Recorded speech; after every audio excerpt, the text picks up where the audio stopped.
Good afternoon, everyone. I'm Anika Faelogo, and you're watching Daily News Broadcast.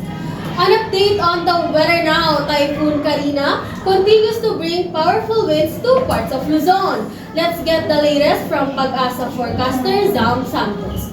Zam? Good morning, everyone. I will bring the latest regarding the Typhoon Karina. As of 4 p.m., the center of Typhoon Karina was based on all available data, 325 kilometers of northeast of Basco, Batangas, with a maximum sustained winds of 160 to 185 kilometers per hour near the center, and a gustness of 175 kilometers per hour and is moving northward with a speed of 20 kilometers per hour. Due to the effect of Typhoon Karina, there is currently a tropical cyclone signal number 2 over Batanes. Meanwhile, signal number 1 is raised over Cagayan, including Babuyan Islands, the eastern portion of Isabela, the northern portion of Ilocos Norte. Due to the effects of the enhanced southwest monsoon and Typhoon Karina, strong winds may be experienced through large portions of Luzon, particularly the western sections of the Luzon area, as well as the portions of Visaya. Again, this is Santa Zam, your local reporter from Pag-asa. Thank you for listening. Thanks, Zam. President Marcos has suspended work in Metro Manila's government offices due to incessant rains. President Marcos also canceled classes in all levels as Typhoon Karina and the southwest monsoon bring ongoing rainfall to the metro. Meanwhile, the House of Representatives and Senate are suspending work for employees not involved in committee hearings. Philippine Science Technology Chief Renato Solidum Jr. says there's a 70% chance La Nina will develop by August. He asked the country must embrace for stronger typhoons.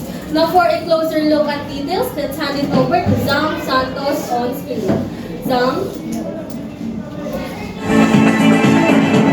Hello everyone, my name is Santos Amoyage. Currently I am in Batanes, Cagayan, which have been severely affected by the Typhoon Karina. Right now, the winds are moving from 160 to 185 kilometers per hour, causing severe damage across the area. The communities have been facing major challenges in their homes and infrastructure. I will now be asking some of the residents about the stories and the happenings in this area.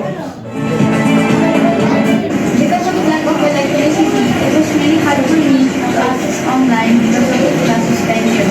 And also for my family, it's really a struggle for us. A lot of our property was damaged and we needed a lot of money to pay the fees. It caused major delays at work since many of us will commute due to the floods. There were also power outage which affected our productivity, especially for those working from home. It took a few days to get things back on the track. Yes, you have to spend more on repairs and material supplies. The damage wasn't complete, but it still impacted our transport. Some workplaces were also lost, so that affected our income for a while. That's all for today's coverage of Typhoon Karina. Let's stay prepared and help those in need during these challenging times. Reporting from the Daily News Broadcast News Station, again, I'm Anika Faelogo. Stay safe and thank you for watching.